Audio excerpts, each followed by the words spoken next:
Le docteur Cazin était un médecin des années 1800. Le mec, déjà à 16 ans, il était apprenti chirurgien, ensuite il a travaillé dans la marine et puis il a lutté contre l'épidémie de choléra, maladie qu'il a lui-même attrapée et donc il est parti en convalescence dans son village natal du nord de la France.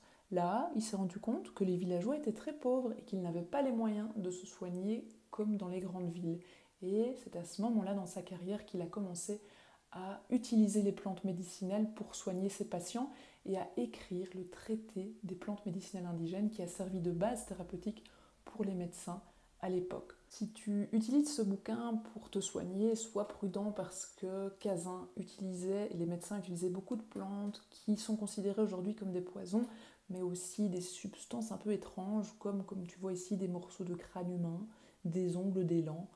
Bon, quoi qu'il en soit, si tu t'intéresses aux plantes médicinales, je te conseille de bien te renseigner pour ne pas jouer l'apprenti sorcier. Pour ce faire, tu peux rejoindre les druides apprentis qui lisent mes parchemins secrets chaque semaine. Tout ce que tu auras à faire, c'est suivre mes conseils avec l'accord de ton médecin traitant.